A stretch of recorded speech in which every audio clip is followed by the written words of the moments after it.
صح معايا كده، لان كان نفسي ايام ما كنت طالب زيك دلوقتي بالظبط اعرف استغل وقتي، اعرف استغل فلوسي، وكمان اعرف اجيب فلوس، وده كله من غير ما ياثر على مذاكرتي ولا وقتي. تخيل معايا كده ان في صحفي، الصحفي ده محتاج شويه طلبه عشان يساعدوه في تحضير مقاله عن فوز الرئيس الامريكي جو بايدن، زي انهم يساعدوه في البحث على السوشيال ميديا او الانترنت، او حتى يدوروا في المكاتب، ومساعدته في الكتابه وتنظيم الاحداث وتنسيقها، او ان في مؤتمر مثلا محتاج شويه طلبه عشان يساعدوه في تنظيم المؤتمر ده، او مكتبه مثلا تستعين بيك عشان تنظم لها وترتب لها الكتب بالحروف الابجديه. كاروتس، ايوه كاروتس. انا النهارده جاي اتكلم عن موقع كاروتس وازاي تقدر تحقق منه مصاريفك من غير ما تاثر على مذاكرتك ولا وقتك، وهقول لكم يعني ايه مهمه. يلا بينا. تحياتي، انا محمد احمد وانتوا هنا على الباسطه.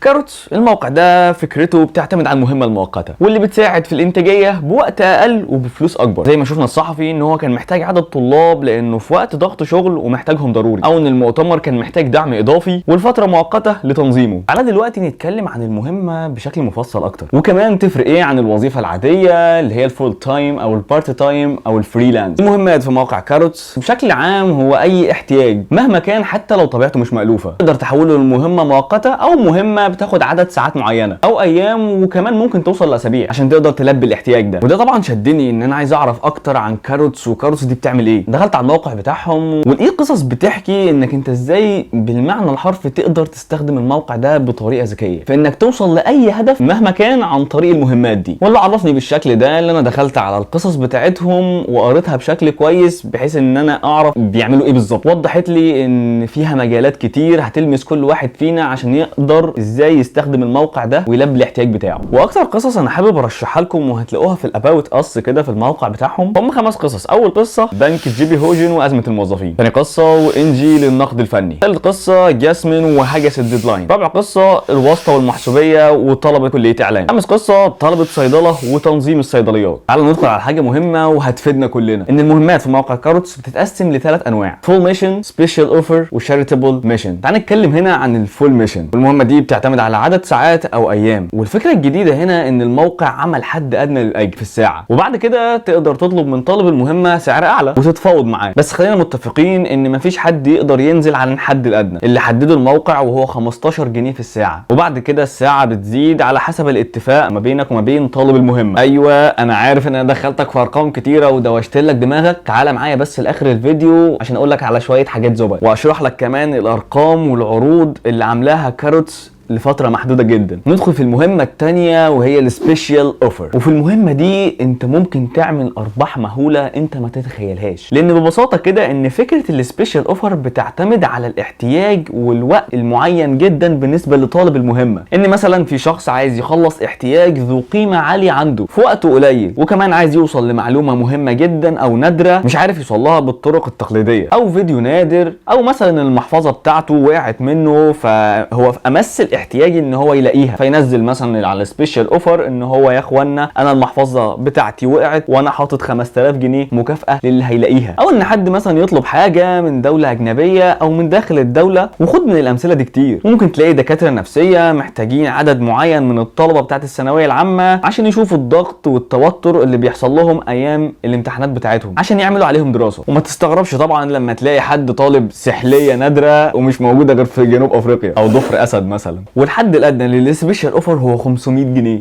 والرقم ده مش مقتصر على 500 جنيه بس، احنا اتفقنا ان اتفاق ما بينك وما بين طالب المهمه ان الحوار ده ممكن يوصل لملايين، وبالذات في السبيشال اوفر ولوفات ملايين فلوس. وهنا كاروتس بياخد قيمه قليله جدا في السبيشال اوفر وهي 5%. ومش بس كده، انت لو عايز تشتري مثلا لوحه فنيه او رسمه معينه مثلا ب 600,000 جنيه، هنا مبدا ال 5% مش بيتطبق، لان مبدا ال 5% بيتطبق من جنيه ل 400,000، وبعد كده كاروتس بياخد 20,000 جنيه على اي حاجه اعلى من قيمه 400,000 جنيه. فانت متخيل يعني انت لو بتلعب حاجه فوق ال 400,000 مش هتتحسب بال 5%، هتتحسب بس 20,000. دي حاجه حلوه جدا لما انت عايز تبيع مثلا عقار معين او عربيه معينه. انت متخيل ما فيش حد يقدر يسمسر عليك مثلا بره ولا حاجه، فالموقع ده مهم جدا في الحته اللي زي دي. وبرضه هرجع واقول لك ما تنساش تقرا القصص. وثالث نوع معانا هو الشاريتابل ميشن، وده نوع من المهمات عجبني جدا لانه خيري وبيساعد اي حد بدون اي ربح. تخيل معايا ان في شخص بيدور على فصيله دم او سالب عشان يقدر يلحق والدته لانها تعبانه جدا ومش لاقي اي حد حواليه لان الفصيله نادره زي ما احنا عارفين. فهنا بقى يظهر موقع كاروتس ان الشخص ده يقدر ينزل عليه مهمه يطلب فيها يا جدعان انا محتاج فصيله دم او سالب، ويبدا يتابع مع الناس لغايه ما يتوفق مع حد وبالفعل يلاقي حد. وبكده ان الموقع ده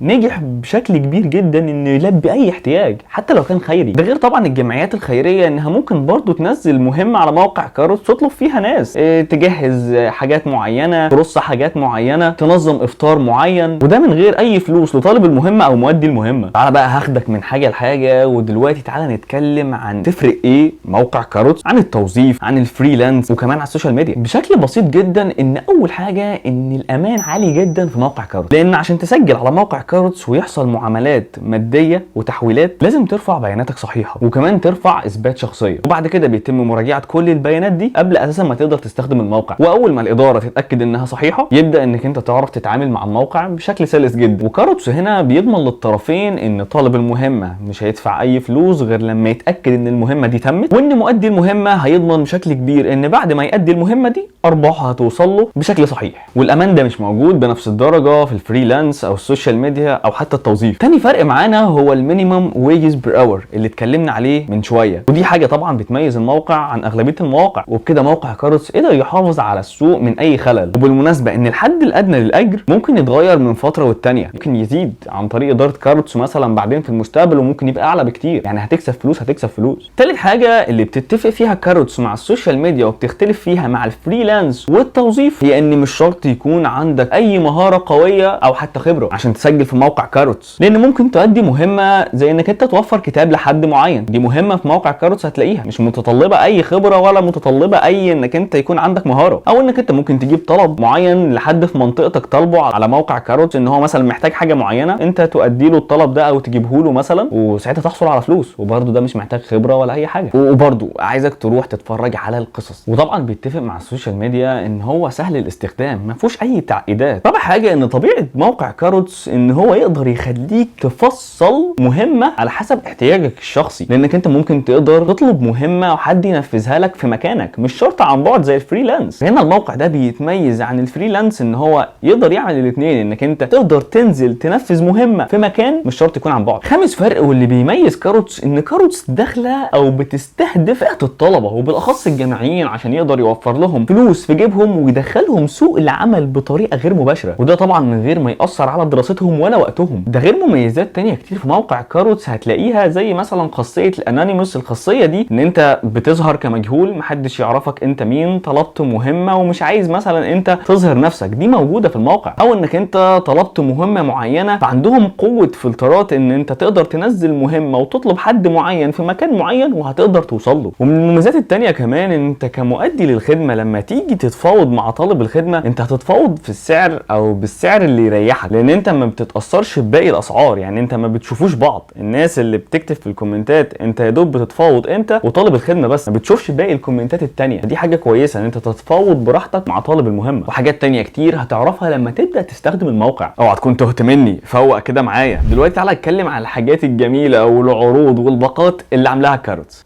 لافيني لافيني لافيني لافيني، ايوه حبيب قلبي. كاروتس هنا بتقدم 4 باقات: الجرين كاروت، اليالو كاروت، والاورنج كاروت، والبيربل كاروت. كل باقه هنتكلم فيها عن طالب المهمه ومؤدي المهمه. اول باقه وهي الجرين كاروت. قيمه الباقه الاستثماريه هنا مجانا. تعال نتكلم عن الصلاحيات المتاحه لطالب المهمه في الجرين كاروت. تنزل مهمات في صفحه البيزنس مجانا. الحد الادنى للاجر في المهمه الواحده هو 55 جنيه لاول ساعه، وبعد كده 15 جنيه للساعه اللي بعد كده. وكمان تنزل مهمات في صفحه السبيشال اوفر مجانا، والحد الادنى هنا في السبيشال اوفر هو 500 جنيه. وقيمه الخدمه اللي هتاخدها كاروتس هنا هي 5% زائد 55 جنيه. اما بقى عن مؤدي المهمه فهو غير متاح ليه تنفيذ اي مهمات في الجرين كاروت. تاني باقه وهي اليالو كاروت. تعال نتكلم فيها عن طالب المهمه ومؤدي المهمه. قيمه الباقه الاستثماريه هنا 25 جنيه سنويا. هنتكلم عن الصلاحيات المتاحه لطالب المهمه. يعرف ينزل مهمات في صفحه البيزنس مجانا. الحد الادنى للاجر في المهمه الواحده هو 55 جنيه لاول ساعه، وبعد كده 15 جنيه للساعه اللي بعد كده. وكمان تنزل مهمات في صفحه السبيشال اوفر مجانا. مجانا، والحد الادنى هنا في السبيشال اوفر هو 500 جنيه، وقيمه الخدمه هنا اللي هتاخدها كاروتس هي 3% زائد 10 جنيه. اما بقى عن المؤدي المهمه في اليالو كاروت ان قيمه الباقه الاستثماريه 25 جنيه سنويا. هنتكلم عن صلاحيات مؤدي الخدمه في اليالو كاروت. الحد الادنى للاجر هنا هو 42 جنيه ونص في الساعه، وبعد كده 15 جنيه، وطبعا الموضوع بيزيد حسب الاتفاق بينك وبين طالب المهمه. وانت هنا كمؤدي المهمه على اليالو كاروت مش هتعرف تستخدم السبيشال اوفر. ثالث باقه معانا وهي الاورنج كاروت، هنتكلم فيها عن طالب المهمه ومؤدي المهمه. هنا قيمه الباقه الاستثماريه 100 جنيه تدفع سنويا. تعال نتكلم عن الصلاحيات المتاحه لطالب المهمه. تنزل مهمات في صفحه البيزنس مجانا. الحد الادنى للاجر في المهمه الواحده هو 55 جنيه لاول ساعه، وبعد كده 15 جنيه للساعه اللي بعد كده. وكمان تنزل مهمات في صفحه السبيشال اوفر مجانا، والحد الادنى هنا في السبيشال اوفر هو 500 جنيه. قيمه الخدمه اللي هتاخدها كاروت هنا هي 1.5% في السبيشال اوفر. اما بقى عن مؤدي المهمه في الاورنج كاروت، هنا قيمه الباقه الاستثماريه 100 جنيه تدفع سنويا. هنتكلم عن صلاحيات مؤدي الخدمه، والحد الادنى للاجر هنا في الاورنج كاروت ليك انت كمؤدي للخدمه